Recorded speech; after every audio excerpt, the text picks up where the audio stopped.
ఎలా ఉంది సినిమా? ఎట్లా ఉంది? డబ్బింగ్ సెట్ అయిందా? సరే అంటే హిందీ ఉన్నంత అంత వర్షన్ లేదు కానీ ఓకే ఓకే.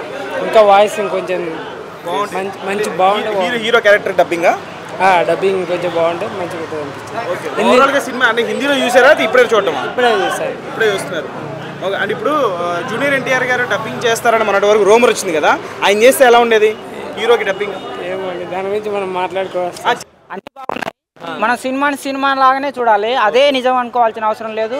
అట్లా అని చెప్పేసి ఒక వీరుని చరిత్ర కించపరచాల్సిన అవసరం లేదు. ఇంకో విషయం ఏంటంటే సినిమా ఫస్ట్ మనకి హిందీలో కదా వచ్చింది, సో చాలా మంది తెలుగు ప్రేక్షకులు కూడా అంటే ఇది మన తెలుగు వీరుడు కాదు కాబట్టి కొంచెం డల్గానే ఉంటుంది.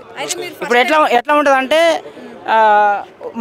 మన తెలుగు మనిషి అయితే ఇంకా కొంచెం ఎఫెక్టివ్గా ఉంటుండే, కానీ అంటే హిందీతో పాటు తెలుగులో డైరెక్ట్ అప్పుడే వచ్చింటే ఇంకా ఎక్కువ ఉండేది. సినిమా అయితే బాగుంది కానీ కొంచెం డబ్బులు ఎక్కువ రావడం కోసం, కొంచెం హైప్ చేయడం కోసం, కొంచెం డైరెక్టర్ కొన్ని అలా ఏమంటారు బిర్యానీ మంచిగా హైలైట్ కావడం కోసం మాల్ మసాలా బ్రహ్మాండంగా చేశాడు.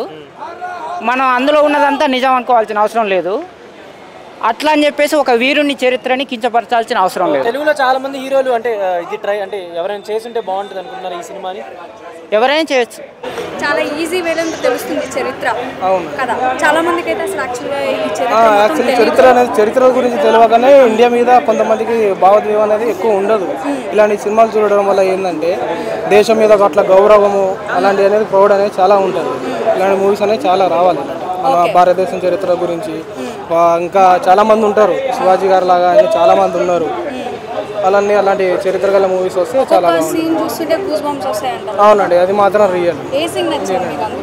లాస్ట్ ఫైనల్ టచ్ ఉందండి, ఒకటి ఫినిషింగ్ టచ్. దాంట్లో శివాజీ గారిని అంటే అప్పుడు టార్చర్ చేసిన దాని గురించి ఎట్లా తన ప్రాణత్యాగం చేశారనేది అది చాలా బాగుంది.